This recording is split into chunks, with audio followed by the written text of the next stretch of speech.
A gente vai respirar bem profundamente e nós vamos sentindo os guardiões adentrando o nosso lar, com tochas, com espirais. Nós vamos buscando a sintonia de Ruiz, de Eliamar, Cíntia, Cássio e todos os espíritos que estudam junto conosco no Hospital Santa Cruz.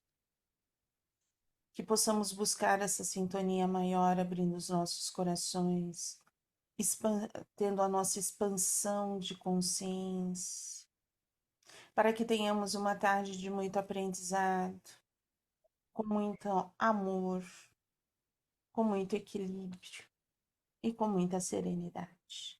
Graças a Deus, graças a Jesus. Nós paramos em calando-se por um momento. Sérgio retomou o assunto. Você vai falar alguma coisa? Eu tenho 3 parágrafos abaixo. Então vamos lá. O parágrafo começa com Allan Kardec. Alguém tem alguma coisa anotada antes? Eu anotei só o último parágrafo antes desse, que começa com somente. Somente o sentimento de amor quebrará essa espessa camada de preconceitos que faz de nossa vida mental um presídio intelectual com cadeados maciços e enferrujados. Às vezes a gente tem muitos preconceitos e a gente realmente fica engessado e não expande a nossa mente em determinados assuntos. Você vê que ele está falando aí de... vira uma prisão intelectual. Na realidade, né, o que ele está falando aí bastante, o que tem falado bastante, não é que a gente não deva estudar, não é isso. Mas em tudo que a gente fizer tem que ter o amor. O intelecto, a razão, vai nos guiar para que o amor seja produtivo, né? É porque quando a gente tem compreensão, os nossos preconceitos são transformados. Sim. A gente consegue compreender. Agora, se a gente não tem essa compreensão, se a gente não traz para uma interpretação, para uma transformação, a gente continua com os preconceitos. É verdade. Verdade. Temos preconceitos? Sim. Sim. Sim. Sim. E tem que vigiar. E Porque às trabalhar. vezes aparece um preconceito que você fala, nem sabia que tinha. Uma situação nova que aparece e você se vê, né, com Ou até preconceito. antiga Aquilo mesmo, é né? que você não sabia que ia aparecer.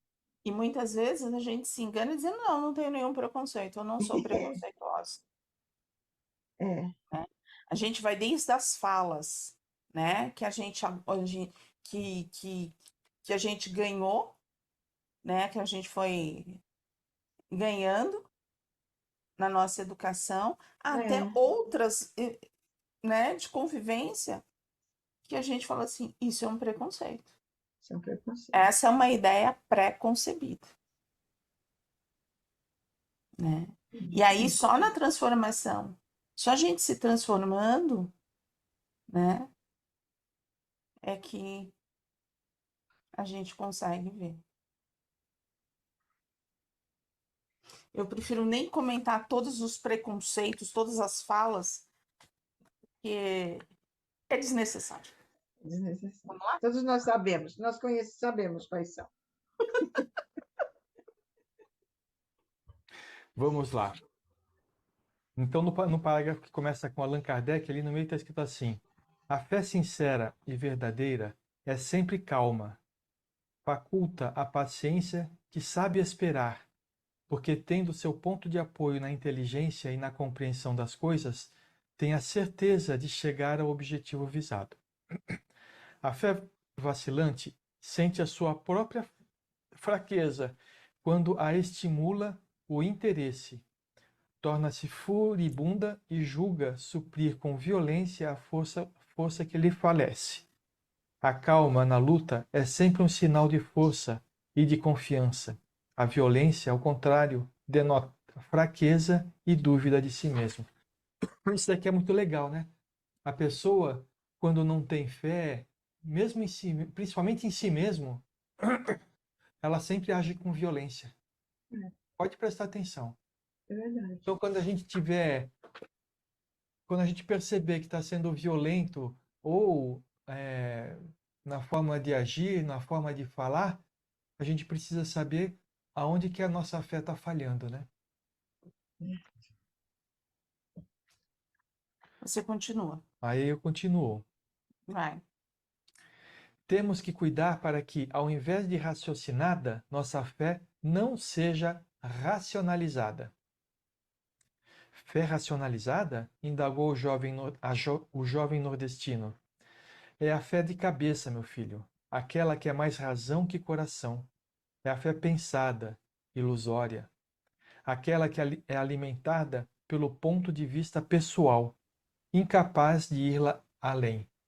E aí a gente fica, quando lê isso daqui, eu fiquei pensando como diferenciar, né, a fé raciocinada da fé verdadeira, aquela fé que você não pensa e simplesmente acredita, né? Então, a fé raciocinada, posso dizer que é a fé que a gente tem em Deus. Pelo menos a maioria de nós, né? Por quê? Porque toda vez que a coisa aperta para nós, a gente duvida não de Deus, mas duvida que as leis dele são verdadeiras. Então a nossa fé falha. Aí eu fiquei pensando um exemplo de fé, daquela fé que a gente tem interior, né? E aí, novamente, eu não posso generalizar, mas, por exemplo, quando a gente entra num prédio que tem um elevador, a gente demonstra a nossa fé, porque a gente entra lá de olhos fechados e vai para o andar que tem que ir, sem pensar se aquele elevador tem manutenção. A gente tem a fé que tudo é feito de forma correta. Essa é a fé. É a gente não duvidar. A gente vai e faz porque a gente confia que as coisas estão certas, né? Pode falar, Solange. Quando a gente tem esse receio, seria a nossa fé vacilante. Vacilante essa, né? É isso aí. Você tem fé, mas na hora que, até a página 1, quando a coisa aperta, aí você estremece, você fica naquela assim, meu Deus, né? Será Nesse que vai dar? momento, nesse momento você demonstra para si mesmo que a fé que você tem, ela é raciocinada. Ela está aqui ainda. Entendi. Você Não está no pensa, coração. né? Toda vez que a sua reação não é boa, no seu ponto Ela é de vista, sempre no ponto de vista individual, significa que aquilo que você acha que é ainda está na cabeça, não está na essência. Entendi, não está no coração. Você não sente. Porque quando estiver na essência, você não pensa em fazer, em agir, você simplesmente age. Entendeu? Mas Entendi. isso se dá em todas as coisas, Sérgio? Sim. Eu Porque penso você que sim. falou do elevador, Uhum. mas eu lembro, quando eu estou no metrô, que eu vou entrar no túnel, me dá uma aflição, eu falo, se isso daqui, que se cai as coisas, então isso daí, mas aí é uma construção que pode cair.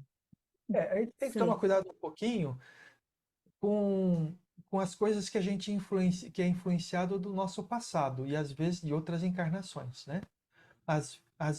Vou falar uma coisa que não sei se é seu caso, estou inventando uma história aqui, tá bom? Por Tá. exemplo, pode ser que em alguma encarnação você morreu soterrada num túnel.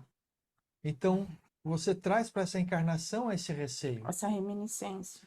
E aí que a gente precisa usar o que a gente viu na outra lá, né? O que a gente estava falando antes de começar o nosso estudo, do medo, né? Isso é um medo que você tem. Mas é justificável? Essa é a pergunta que você precisa responder para você mesma, para você poder enfrentar ou não o seu medo. Por exemplo, eu tenho medo de altura, De tá? avião. Uhum. De avião não Eu tenho, mas tenho. eu tenho medo de altura. Então, quando eu vou num prédio alto, eu tenho receio de chegar na janela, tá? É um medo justificável? Depende. Se eu estou num lugar sem proteção, é um medo justificável. Mas se é alguma coisa que tenha proteção, você sabe o que eu faço? Eu vou até a janela do prédio. Por quê?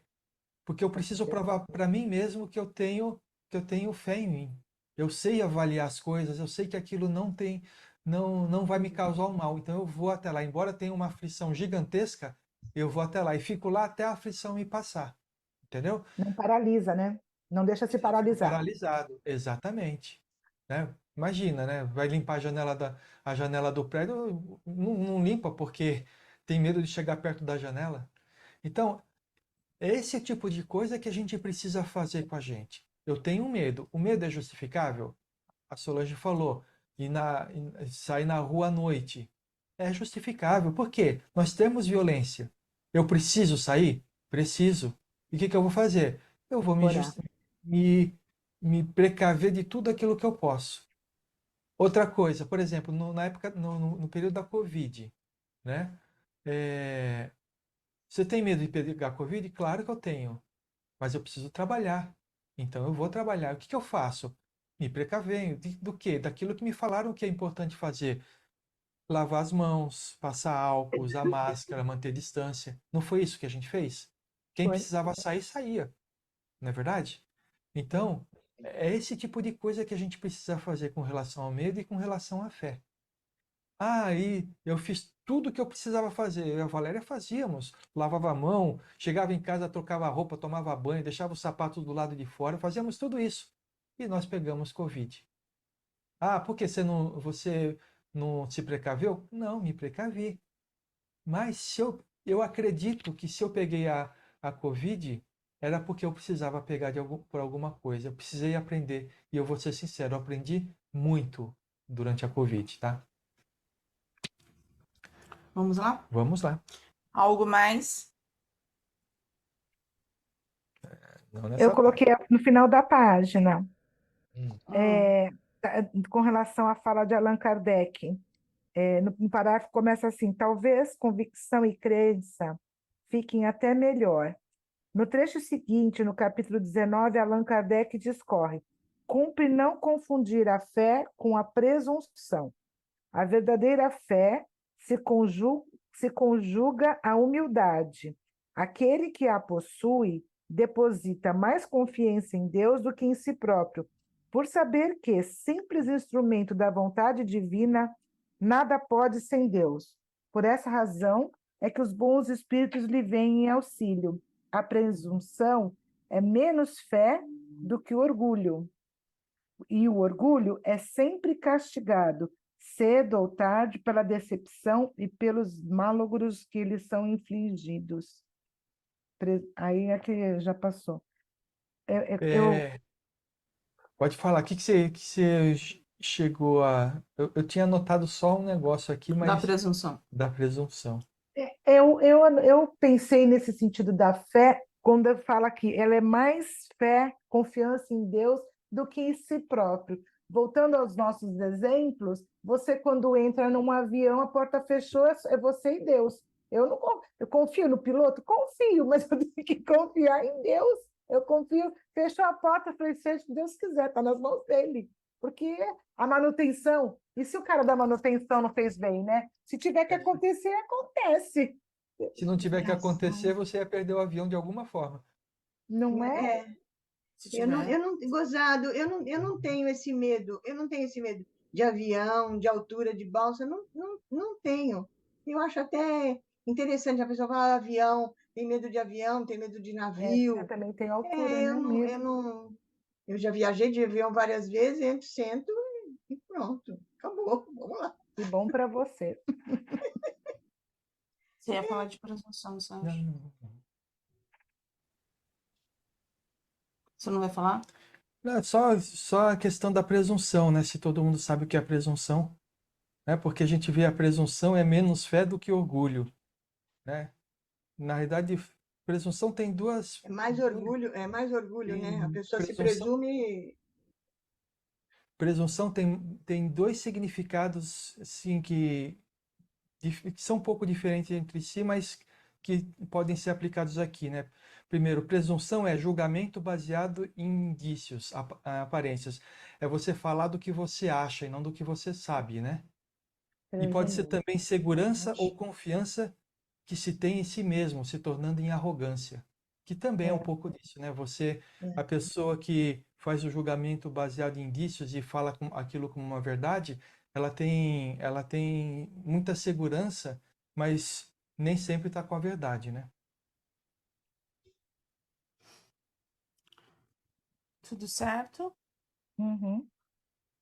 E o que mais nessa página?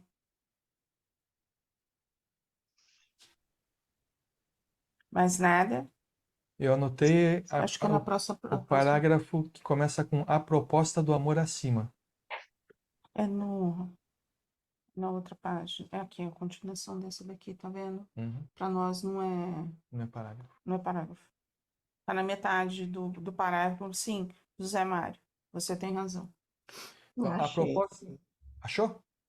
Sim. A proposta do amor acima dos labirintos do aprendizado em que nos a proposta do amor acima dos labirintos do aprendizado em que nos encontramos. Se não compreendemos, não devemos atacar, ter opinião formada e criticar sem saber. Essa é a coisa mais difícil, né?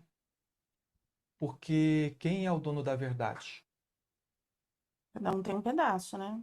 Quem tem a certeza daquilo que está falando? É. E aí o Então, parágrafo que você marcou fala que isso seria uma atitude de orgulho, né? A sim, gente ficar fincando, discutindo se você não tem certeza do que você arrogância, está né? falando, é uma arrogância, um ato de Então, orgulho. quando uma Ter uma pessoa opinião formada de tudo, né? Qualquer assunto a pessoa acha que sabe e quer falar e dá palpite. Eu acho que ter a opinião sobre tudo a gente deve ter, né? Porque senão a gente já vai acabar seguindo o que o outro fala, né? Eu acho que a gente precisa ter opinião de tudo, mas dividir a opinião como sendo a sua opinião. É isso que eu acho, tá? A sua verdade, É a minha ok? É a verdade. sua verdade. Então, e aí quando alguém vem com uma opinião diferente da nossa, é aí que vem a segunda Fácil, parte aí da frase. Não devemos aceitar. atacar, ter opinião formada e criticar sem saber. Por quê? Porque talvez aquela Aceitar. pessoa tenha uma vivência muito maior do que a minha naquele assunto e ela saiba muito mais. A gente nunca sabe. E aí, onde que a gente fala? É a parte da verdade de cada um. Cada um tem a sua parte. Né? E tá tudo certo. A verdadeira verdade é de Deus. É. A nossa, a Às gente tem vezes um junta, pedaço. às vezes junta o que você acha com o que eu acho e a gente resolve de uma outra forma, de uma terceira forma, não é? Isso, Sim. É isso Pode aí. ser, né? pode ser.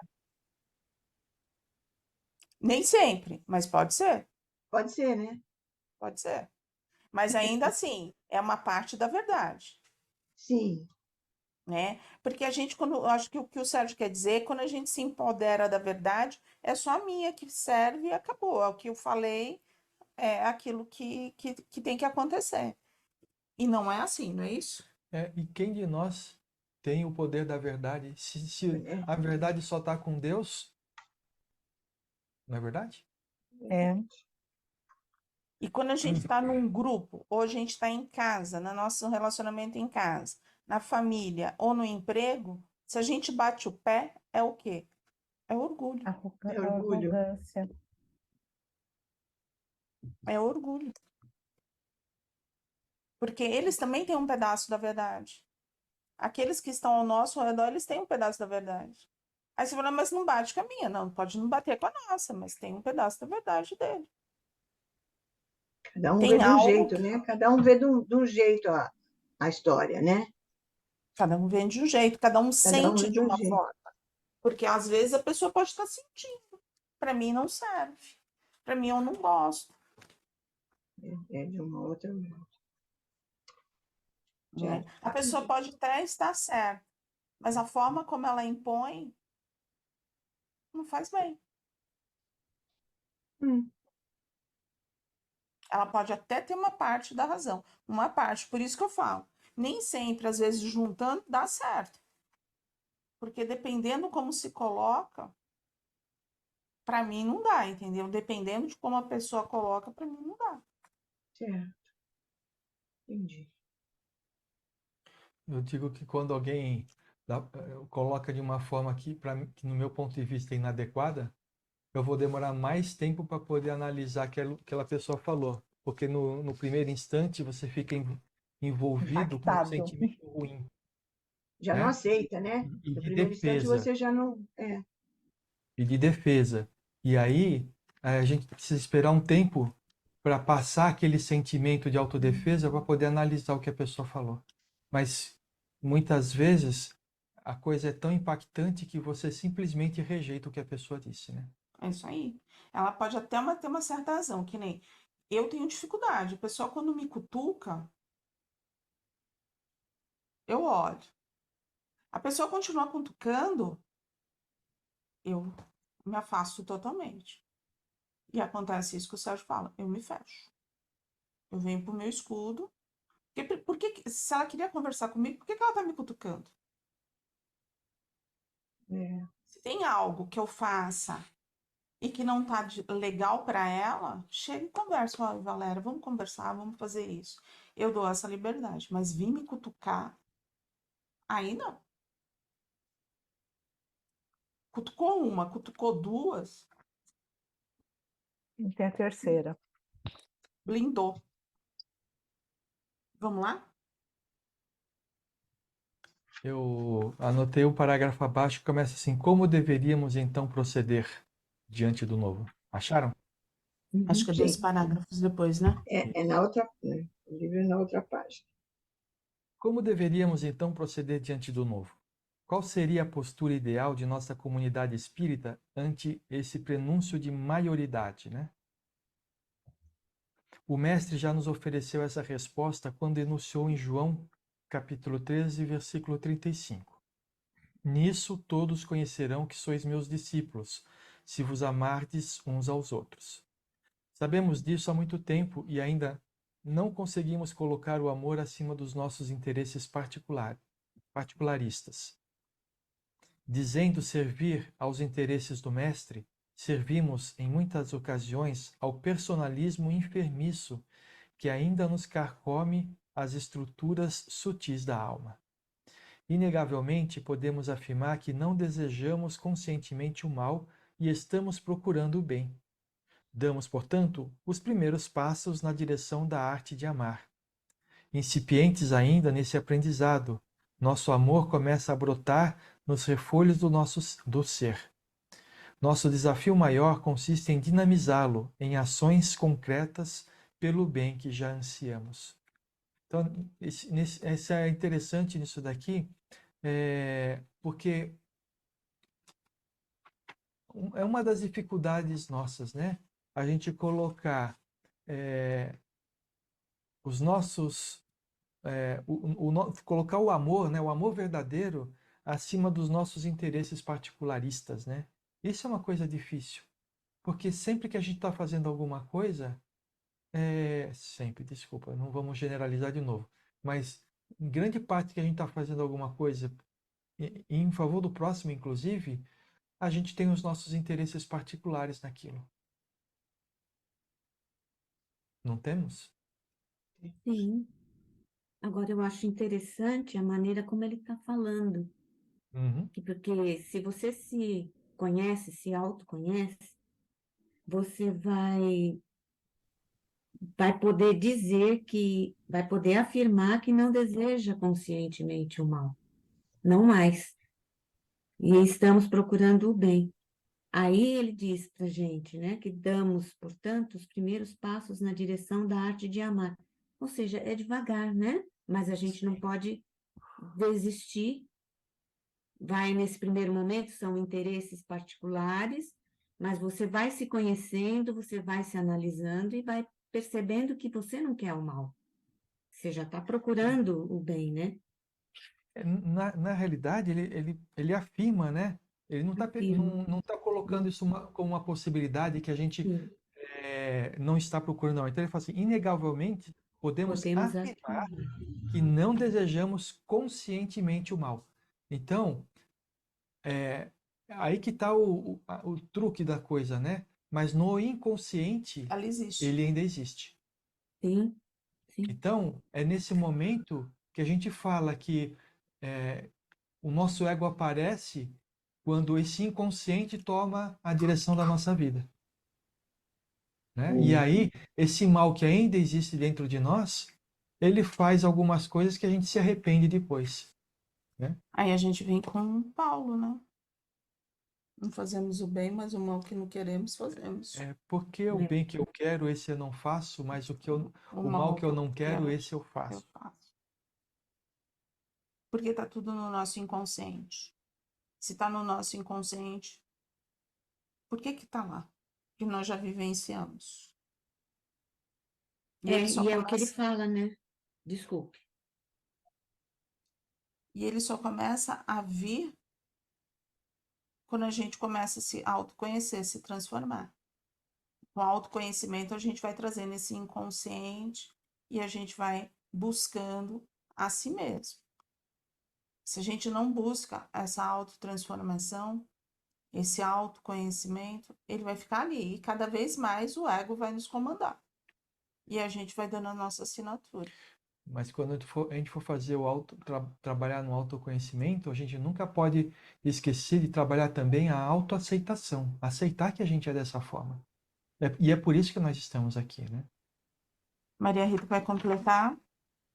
Não só, eu achei interessante o que você falou, do Sérgio, e ele aqui, que nós temos isso ainda no nosso inconsciente. E o nosso maior desafio consiste em dinamizá-lo em ações concretas pelo bem que já ansiamos. Você quer fazer o bem, mas ainda não consegue, mas você não pode deixar de dinamizar, ou seja, de incitar ações concretas pelo bem que você já anseia fazer. Então, você tem que estar sempre... É aquela história do olhai, né? Vigiai e orai. É Eu, muito interessante mesmo. eu não sei, eu não sei. Eu tenho entendimento que a gente já faz o bem, entendeu? Nós já fazemos o bem. Só que muitas vezes ele está contaminado por esse mal que existe dentro da Sim, gente, né? sim. Que E está aí a no gente inconsciente que transparece vem. quando deixa esse mal transparecer quando a gente discute, quando a gente briga, quando a gente fica emburrado, quando a gente fica contrariado. Quando a gente discorda. É isso aí. E aí, voltando novamente à conversa que a gente tinha no início antes de começar o estudo, né? Eu falei da autoaceitação justamente por causa disso, porque quando eu descubro esse mal dentro de mim, se eu não aceitar que eu tenho ele dentro de mim e falar assim, puxa, então é por isso que eu ajo dessa forma, deixa eu tentar ser diferente. Se eu não aceitar isso dessa forma, quando eu desencarnar, eu tendo conhecimento desse mal, eu vou ficar lá no umbral médio. Por quê? Porque eu não vou aceitar, eu não vou me aceitar, entendeu? Eu já não Entendi. aceito agora. Qual vai É, ser a diferença quando eu E vai desencarnar? aceitar é depois. isso aí. E quando eu desencarnar, vai ser até pior. Porque você pode perceber que a sua encarnação era para lutar contra esse mal e você não fez nada por isso durante a encarnação inteira. É aí que você se culpa ainda mais, né? Perdeu a sua oportunidade É isso aí. na geração toda. Vamos parar. Vamos. Não seria, então, mais adequado chamar esse tempo de maioridade de período de sentimento e não de atitude, da atitude? A gente parou aqui.